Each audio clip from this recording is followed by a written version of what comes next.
안녕하세요. 오늘도 사연살롱을 찾아주셔서 감사합니다.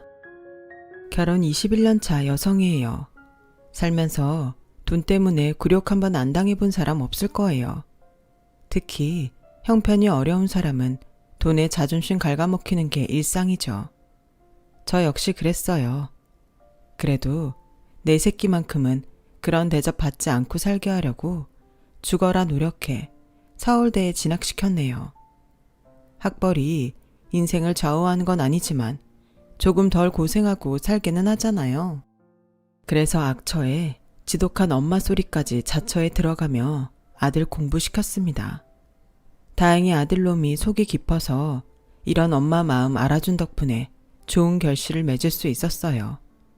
그런데 이런 경사스러운 때에 찬물을 끼얹는 일이 있었어요.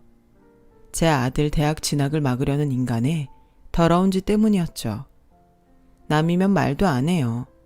어떻게 고물하는 인간이 그럴 수 있는지 정말 이해가 안 간다니까요. 다른 건 몰라도 내 새끼 인생에 흠집 내려는 걸 엄마인 제가 어떻게 참을 수가 있겠어요. 그래서 온유월 서리빨 내리듯 독을 쓰고 달려들었죠. 내 목숨과도 같은 아들의 인생을 돈 몇 푼에 날로 먹으려고 한 인간 같지 않은 제 신우의 만행을 폭로하고자 이렇게 사연을 보냅니다. 저는 집안 형편 때문에 남들 다 가는 인문계 고등학교도 포기한 채 상고에 다녀야 했어요.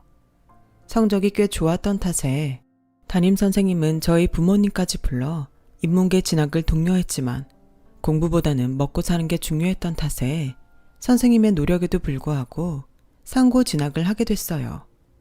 교복만 봐도 어느 학교인지 한눈에 알 수 있던 시절이라 등굣길에 버스를 탈 때마다 마주치는 인문계 아이들을 볼 때마다 그렇게 부러울 수가 없었죠. 성적 때문에 고민을 하는 푸념소리에 나도 공부만 하고 살 수 있다면 얼마나 좋을까 생각했던 적이 한두 번이 아니었어요.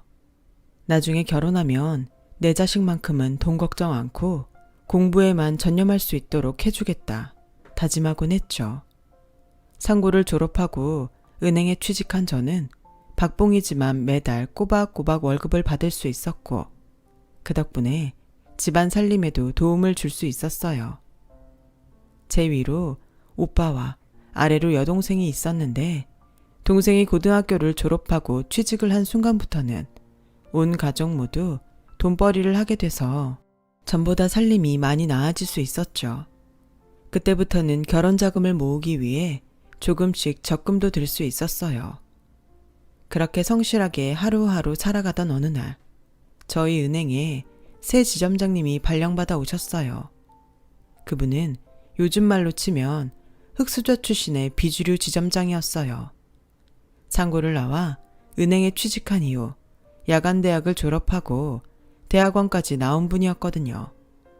학연 지연으로 줄이 나눠져 있는 직장 내에서 그 어디에도 속하지 못하는 분이었지만 실력 하나만큼은 뛰어나서 지점장까지 된 분이었죠. 지점장님은 취임하던 날 저희 지점 전 직원 앞에서 이런 말씀을 하셨어요. 만약 지금 자신의 처지가 만족스럽지 않다면 변화를 위해 뭐든 시도하세요. 퇴근 후에 방송통신대를 다녀도 좋고 컴퓨터를 배워도 좋고 하다못해 수학 공식을 외워도 좋습니다. 그 작은 시도가 먼 훗날 여러분의 인생을 변화시켜 줄 테니까요. 그 후로 한동안 그 말이 머릿속에서 지워지지 않았어요. 집안 형편 때문에 학업을 이어가지 못한 것에 대해 죽을 때까지 신세한탄만 하면서 인생을 허비하고 싶지 않다는 생각이 들었거든요. 그래서 공부를 해야겠다는 생각을 하게 되었어요. 그래서 방통대 경영학과에 입학했어요. 굳이 학교에 가지 않아도 집에서 수업을 들을 수 있으니 저처럼 직장 생활을 하는 사람들한테는 이보다 좋은 수업이 없었죠. 거기다 학비도 대학 등록금과 비교도 안 될 정도로 저렴해서 제 힘으로 감당할 수 있는 정도였고요. 방송통신대라는 이름답게 대부분 방송 수업을 하지만 간혹 대면 수업이 있는 경우도 있었어요. 시험은 늘 직접 가서 봐야 했죠. 과에 따라 과 특성상 과제로 성적을 대체하기도 하고 실습을 많이 하는 과도 있었고요. 그런 특별한 과를 제외하곤 대부분 혼자 집에서 받을 수 있는 수업이다 보니 중도에 포기하는 사람들이 많았어요. 저 역시 몇 번의 고비가 있었지만 배움에 대한 욕구가 강했던 탓에 졸업장을 손에 넣을 수 있었죠. 비록 남들이 알아주는 대학은 아니었지만 그래도 내게 대학 졸업장이 있다는 사실만으로도 왠지 자신감이 붙더군요. 당시 제가 다니던 은행에는 금융 관련 학과를 나온 대졸 직원들이 꽤 있었는데 고졸 출신 창고 직원을 깔보는 분위기가 만연했어요. 정작 큰 실수는 자기들이 더 하면서 창고 직원이 작은 실수라도 하나 하면 가방끈이 짧아서 그런다는 둥 온갖 모욕적인 말들을 쏟아냈어요. 그날도 저보다 나이 어린 대졸 대리가 이제 막 고등학교를 졸업하고 입사한 여직원한테 막말을 퍼붓고 있었어요. 상황을 듣자 하니 자신이 실수한 걸 덮으려고 창구 직원한테 덤탱이를 씌우는 거더라고요. 아직 은행 업무가 생소했던 여직원은 자기 잘못이 아닌데도 눈물이 그렁그렁한 눈으로 연신 죄송하다고 사과를 하고 있었어요. 그 모습을 보니 화가 치밀더군요. 그래서 참다 못해 끼어들고 말았어요. 이번 일은 민정 씨 잘못은 아닌 것 같은데요. 고객님께서 거래 해지를 하겠다고 하신 건 대리님한테 상담받은 투자 상품에 투자금 손실을 입었기 때문이잖아요. 그런데 그걸 왜 창구 직원 탓을 해요? 상담하실 때 투자금 손실 위험에 대해 제대로 고지하신 거 맞아요? 오늘도 보니까 그 부분은 빼고 설명하시는 것 같은데요. 아니 내가 언제? 이 여자 아주 웃기는 사람이네. 이봐, 고작 창고에서 계산기나 두드리는 주제에 어디 건방지게 남의 영업 방식에 태클을 걸어. 이봐, 이주영 씨, 대기 금융상품에 대해 뭘 안다고 까불어요. 설마 같은 은행에 다닌다고? 나랑 같은 급이라고 착각하는 모양인데 난 대졸, 그쪽은 고졸이야. 학위도 없는 주제에 어디서 까불어? 누가 그래요? 내가 학위가 없다고? 저요, 경영학이 있어요. 비록 방송통신대긴 하지만 경영학 관련 강의도 이수했고 학위도 받았다고요. 그리고 지금 이 상황이 학위랑 무슨 상관이죠? 한 번만 더 학벌 가지고 창고 직원들 괴롭히면 지점장님 찾아가 이번 일 반드시 문제 삼을 거예요. 지점장님을 찾아간다는 말에 그제야 대리는 꼬리를 내리더군요. 그날 이후 은행에는 제가 방통대를 졸업한 사실이 알려졌고 저를 보는 사람들의 시선도 달라졌어요. 방통대 학위를 땄다고 제 인생이 달라진 건 아니었지만 자기 개발을 하는 사람이란 인식 때문에 다들 저를 좋게 봐주는 것 같았어요. 그리고 얼마 뒤 과장님이 저를 불러 선을 보지 않겠냐고 묻더군요. 친구 동생인데 건설회사에 다녀. 사람도 괜찮고 성실해서 주영 씨랑 잘 어울릴 것 같더라고. 부담 갖지 말고 한번 만나나 봐. 그렇게 저는 생애 첫 선을 보게 되었고 그날 선자리에 나온 남자는 이후 제 남편이 되었어요.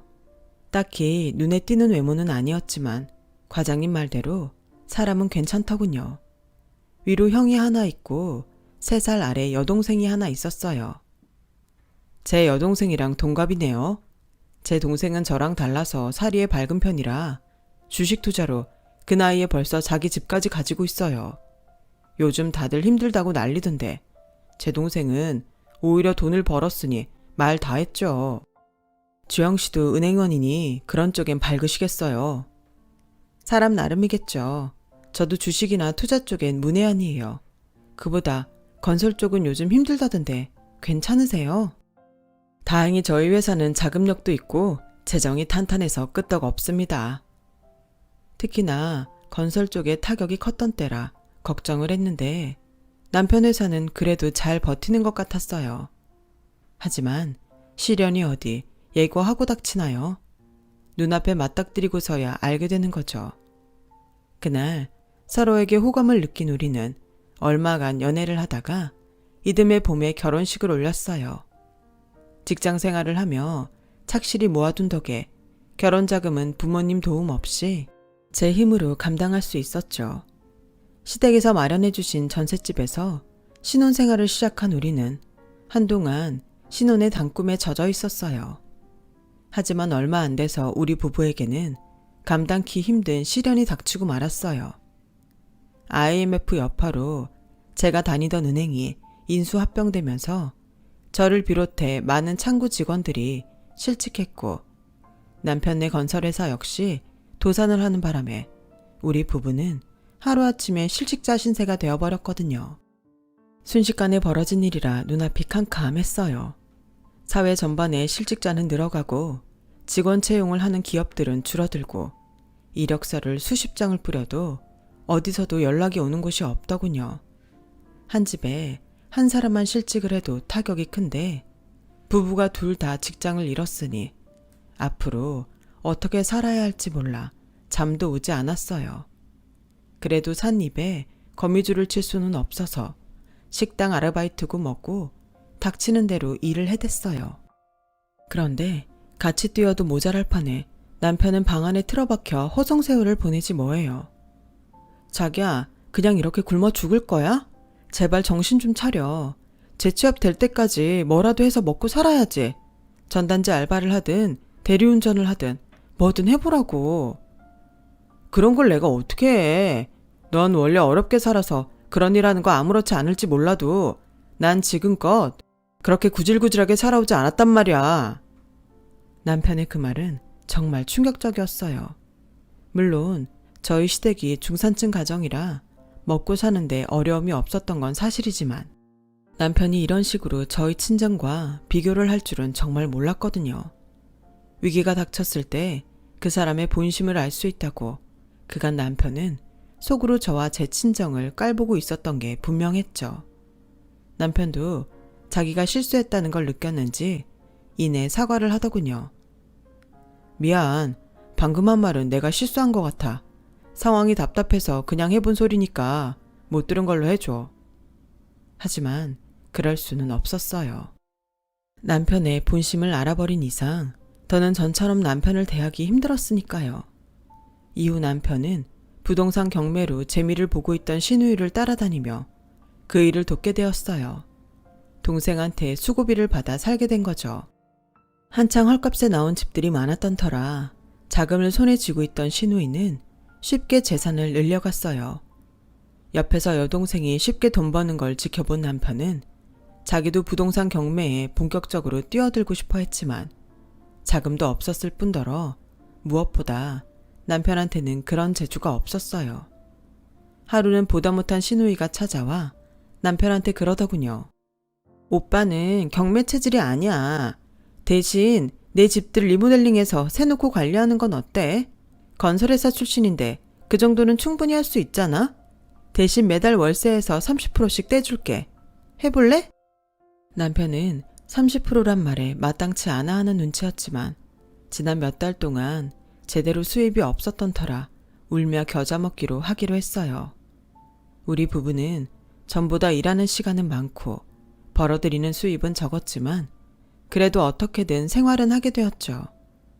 그때까지만 해도 그 일이 일시적인 일이라고 생각했었는데 시간이 흘러도 남편의 재취업은 쉽지 않았어요.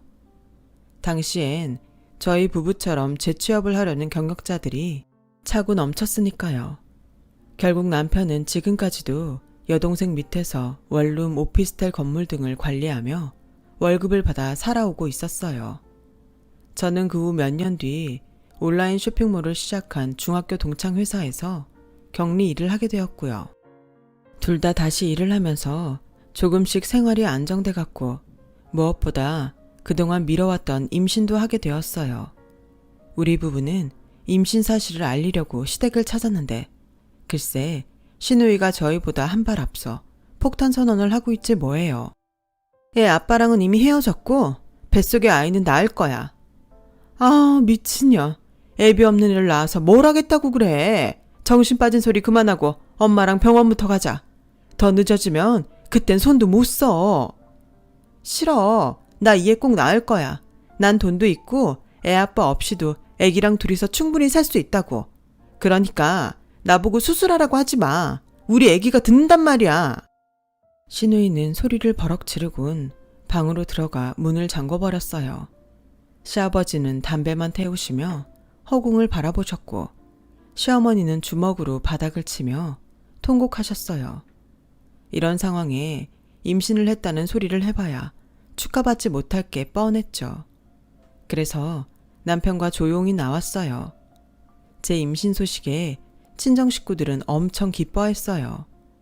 그동안 저희 부부 상황을 아는 터라 말들은 안 했지만 내심 임신 소식을 기다렸던 것 같더라고요. 비록 반쪽짜리 축하였지만 그래도 그날만큼은 들떠서 보냈던 것 같아요.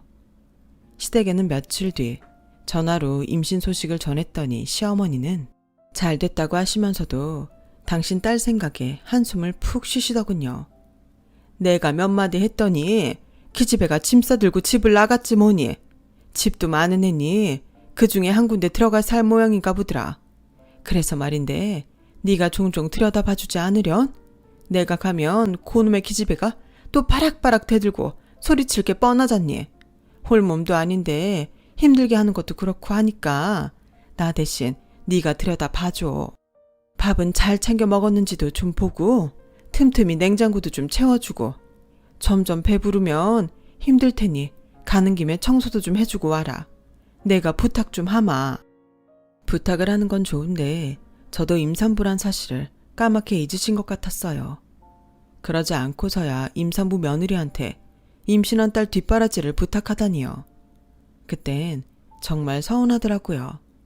이래서 시어머니는 역시 시어머니란 생각을 하게 됐어요.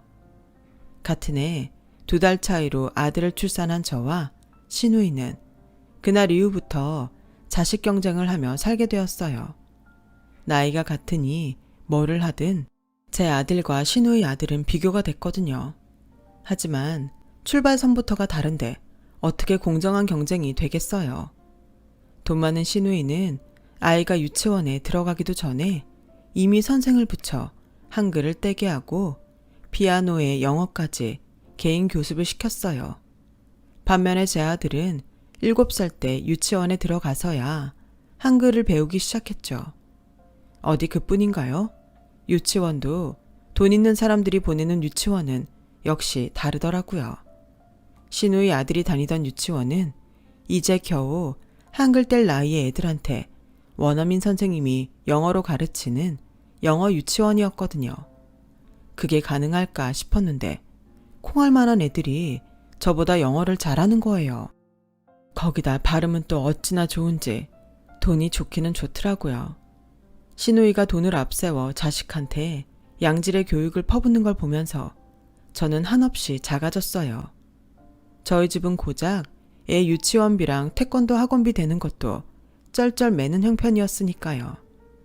마음 같아서는 저도 영어 유치원도 보내고 싶고 피아노, 바이올린, 미술까지 다 시키고 싶었어요. 부모들 중에 안 그런 사람이 누가 있겠어요? 그놈의 돈이 웬수지. 시누이가 뿌린 돈의 위력은 학년이 올라갈수록 더욱 빛을 발했어요. 중학교를 졸업한 저희 아들과 조카는 고등학교 진학을 앞두고 또다시 그 차이를 실감할 수 있었거든요. 초등학교 때부터 아이를 외고에 보낼 생각을 하고 있던 시누이는 과목마다 과외 선생을 붙여가며 외고 준비를 했어요. 그리고 시누이 바람대로 조카는 명문 외고에 진학하게 되었죠. 제 아들도 조카 못지않게 공부를 잘했던 터라 내신 외고 진학을 꿈꿨지만 아들 녀석이 특목고 시험을 코앞에 두고 돌연 포기하는 바람에 외고 진학은 수포로 돌아갔어요.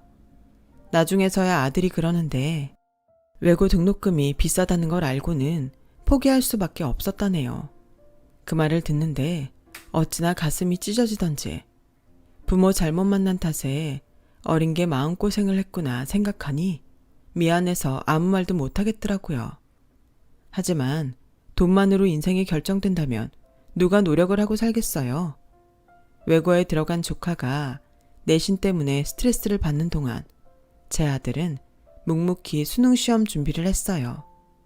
돈 때문에 개별 과목마다 과외를 붙여줄 수는 없었지만 발품을 팔아 저희 동네에서 나름 유명한 강사진이 포진한 학원에 아들을 등록시켰어요. 우리 부부 월급만으론 학원비를 감당하기 힘들어서 저는 퇴근 후 김밥 천국에 나가 알바를 뛰며 아들 뒷바라지에 나섰어요. 밤이 되면 손과 발이 퉁퉁 부어선 잠꼬대도 끙끙 앓으며했을 정도였죠. 그러자 남편이 여동생한테 돈 좀 빌려보겠다고 하는 거예요. 그런데 돈 앞에선 형제도 없더군요. 오빠, 제발 정신 좀 차려. 뱁새가 황새 쫓아가다가 가랑이 찢어져. 과기고 외고 애들도 들어가기 힘든 서울대를 고작 변두리 인문계 나온 애가 갈 수 있을 것 같아? 괜히 대도 않는 애 서울대 보내겠다고 희망 고문하지 말고 그냥 인서울대학에 만족하고 살아. 서울에 있으면 서울대란만 몰라? 옆에서 듣고 있자니 도저히 참을 수가 없었어요. 그래서 전화기를 뺏어 들고 한바탕 지랄을 해댔죠. 어머 고모, 누가 대도 않는 애라는 거예요. 우리 준이 고등학교에 들어와서 지금까지 전교 1등 놓친 적 한 번도 없는 애예요. 우리가 고모처럼 그렇게 우리 애한테 돈 쳐발라 줬으면 우리 준이 외고가 아니라 과기고도 갔을 애라고요. 지금 학원에서도 준이 정도면 서울대 노려볼만 하다고 다들 그래요. 고모가 입시 전문가도 아니면서 왜 내 아들 입시에 감나라 배나라 참견하는 건데요? 그깟 돈 안 빌려줘도 돼요. 우리의 학원비는 내 힘으로도 충분히 감당할 수 있으니까요. 폭풍같이 쏟아내고는 전화를 끊었어요. 전화를 끊고 나서도 분이 풀리지 않아서 한참이나 씩씩댔네요. 남편도 자기 동생의 말에 기분이 상했는지 한참이나 집 앞을 서성이다 들어오더라고요. 오기가 나서라도 남한테 내 자식 학원비는 손 벌리지 말자 결심한 저는 잠을 줄여가며 일을 해댔어요. 남편도 그런 제게 자극을 받았는지 대리운전까지 하며 돈을 보태더군요. 그렇게 내 인생 최고의 전투를 준비하듯 혼신의 힘을 다한 우리는 합격자 발표를 앞두고 있었어요. 그리고 드디어 기다리고 기다리던 서울대 합격자가 발표됐죠. 합격을 축하합니다. 홈페이지에 뜬 합격 문구를 보자 누가 먼저랄 것도 없이 우리 세 식구는 서로 얼싸안았어요. 너무 기뻐서 심장이 터질 것 같더군요. 그간의 고생이 합격이라는 단어 앞에 처음부터 없었던 것이냐 싹 사라져버리는 기분이었어요. 남은 건 승자의 여유뿐이었죠. 내 아들이 서울대에 합격하자 그제야 조카의 합격 여부가 궁금해졌어요. 하지만 본인이 먼저 합격 소식을 알리기 전에 합격 여부를 묻는 건 수험생 부모로서 할 짓이 아니잖아요. 그래서 제 아들 합격 소식도 알릴 겸 시댁에 전화를 걸었어요. 손자의 합격 소식에 시부모님도 저희만큼이나 기뻐하시더군요. 저 어머님 혹시 아가씨한테 연락 없었어요? 합격자 발표 난 지 몇 시간이나 지났는데 왜 연락이 없을까요? 그러게 말이다. 혹시 안 된 거 아니니? 순간 그러면 안 되는 걸 알면서도 가슴속에서 약간의 희열이 느껴졌어요. 그 후로도 신우이한텐 연락이 없었고 저희도 먼저 전화를 하지는 않았어요. 연락이 없다는 건 떨어졌다는 뜻이니까 배려해줘야겠다 생각했거든요. 비록 신우이가 얄밉기는 해도 같이 고생한 전우니까요. 이제 남은 문제는 등록금 해결이었죠. 입학금에 등록금 포함해 타 대학보다 학비가 월등히 싼 서울대라지만 저희 같은 서민한테는 그 정도 돈도 부담일 수밖에 없었거든요. 게다가 제 월급날이 말일이라서 등록 마감일에 맞추느라 친구한테 월급을 2주 먼저 주면 안 되겠느냐고 부탁을 해야 했어요. 다행히 친구가 그렇게 해줘서 안심하고 집에 돌아왔는데 글쎄 남편이 어두운 표정으로 있지 뭐예요. 무슨 일 있었어? 표정이 왜 그래? 참, 자기 월급 아직 안 들어왔던데 고모한테 문자라도 해야 되는 거 아니야? 등록 마감일 얼마 안 남았어. 애 대학 등록금 소리에 남편은 그제야 어렵게 입을 뗐어요. 그게 말이야, 윤미가 전화를 안 받아. 집까지 찾아가 봤는데 아무도 없는지 인기척도 없더라고. 어쩌지? 이러다 마감날 지나면? 그게 무슨 소리야. 오피스텔 월세 들어오는 통장 그거 당신이 가지고 있잖아. 정 안 되면 거기서라도 월급 빼와야지. 안 그래도 그럴까 했는데 며칠 전에 윤미가 세입자들한테 새 계좌번호를 문자로 보냈다더라고. 내가 가진 통장 돈도 싹 빼갔고 말이야. 그 순간 불길한 예감이 들었어요. 마치 우리의 등록을 막으려고 일부러 버린 짓 같다는 생각이 들었거든요. 그래서 안 되겠다 싶어 다음날 친정에 전화해 돈을 부탁했어요. 오빠랑 동생이 바로 돈을 보냈더라고요. 애 등록 마감일이란 말에 서둘러 마련했다면서요. 그렇게 돈을 마련해서 입학 등록을 하려는데 신우이가 전화를 했더군요. 언니, 지금 어디예요? 등록했어요? 막 하려던 참이라고 했더니 다짜고짜 그 전에 잠깐 만나자고 그러더라고요. 그런데 말이에요. 촉이란 게 있잖아요. 왠지 등록을 먼저 하고 가야 되겠다는 강한 생각이 들더라고요. 그래서 신우이한테는 알겠다고 해놓고 서둘러 입학금이랑 등록금을 냈어요. 그런데 세상에 아니나 다를까 약속 장소인 신우이 명의로 된 오피스텔로 갔더니 텅 빈 오피스텔에 건장한 사내둘 옆에 남편이 앉아있더라고요. 그걸 보고 눈이 뒤집힌 저는 앞뒤 안 가리고 남편한테 달려갔는데 순간 그 덩치들이 저를 잡고 안아주지 뭐예요. 제가 몸부림을 치며 난리를 치는데 마침 화장실에서 신우이가 나오더군요. 그리곤 제게 다가와 그러는 거예요. 언니, 미안한데 나도 어쩔 수 없어. 우리 애가 대기 1번이라잖아. 한 명만 확실히 등록 안 하면 우리 애 서울대 가는 건데 내가 못할 게 어딨어?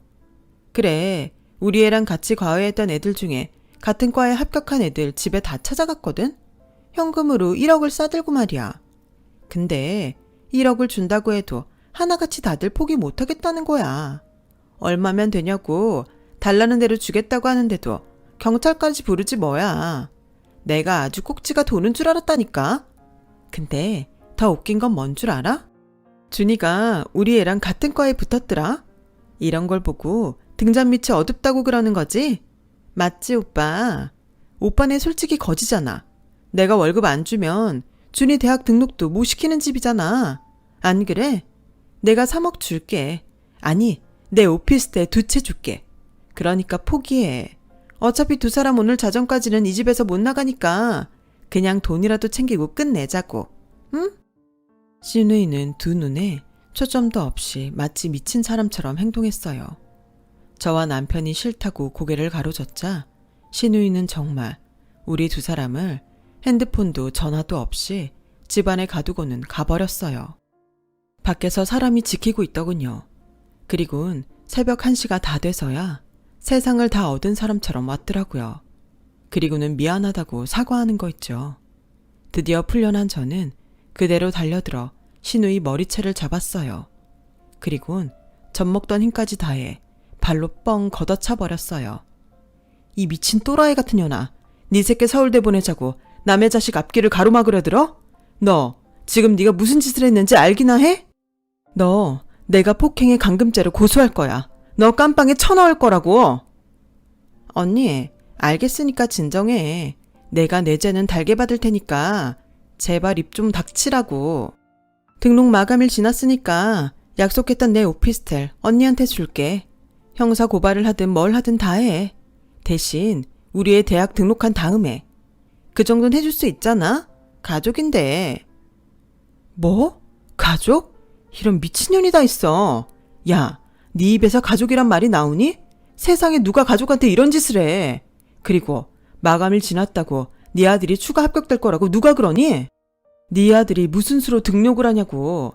서울대에서도 제일 인기 있는 과인데 설마 티오가 날 거라고 생각하니? 어머, 혹시 우리의 자리 뺏었다고 착각하는 건 아니지? 내가 바보니? 네가 등록하지 말고 오란다고 내 자식 대학 등록도 미루고 널 만나러 오게? 정신 차려. 우리 애 진작에 등록했으니까. 우리가 네 돈 아니면 내 새끼 대학도 못 보낼 줄 알았니? 세상엔 지 새끼밖에 모르는 너 같은 쓰레기도 있지만 조카 대학 보낸다고 적금까지 깨서 주는 사람들도 있어.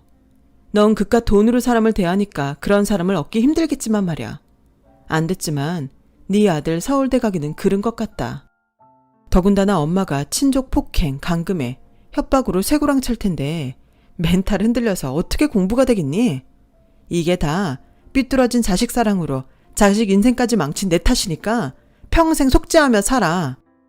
그 말에 신우이는 온몸에 기운이 쫙 빠진 사람처럼 스르륵 미끄러져 바닥에 주저앉았어요. 그 사이에 저는 남편과 거길 빠져나왔죠. 남편은 자기 동생이 이런 일까지 벌일 줄은 몰랐다며 허탈한 표정으로 울더라고요. 결국 신우이는 제 신고를 받고 온 경찰서에 끌려갔고 얼마 뒤 저희 부부 외에 다른 학부형들한테도 돈을 빌미로 등록 포기를 종용했던 게 탄로나서 구치소에 수감됐어요. 그리고 현재 재판이 진행 중이고요. 그 일이 있은 후 남편은 신우이와 손절하고 배달 일을 시작했어요. 이번 일을 통해 이제야 정신이 든 것 같다면서 앞으로는 요행을 바라지 않겠다고 하더군요. 재판이 시작되면 법정에 불려다니느라 피곤해지겠지만 전 끝까지 선처하지 않을 생각이에요. 시댁에도 저한테 용서를 강요하지 말라고 똑똑히 말씀드렸어요. 돈이 많던 적던 죄 지은 사람은 반드시 그 죄에 상응하는 벌을 받아야 내 아이들이 살아갈 이 세상이 조금은 깨끗해지지 않을까 생각하거든요. 그래야 자식 앞에서 부모로서 덜 부끄러울 것 같아요. 앞으로도 열심히 인생 살아가 보겠습니다. 지금까지 제 사연을 들어주셔서 정말 감사합니다. 가정에 건강과 행복이 가득하시길 바랍니다. 여러분, 사연 댓글에 응원과 현명한 조언 부탁드려요. 좋아요와 구독은 저에게 큰 힘이 됩니다. 오늘도 좋은 일 가득하세요.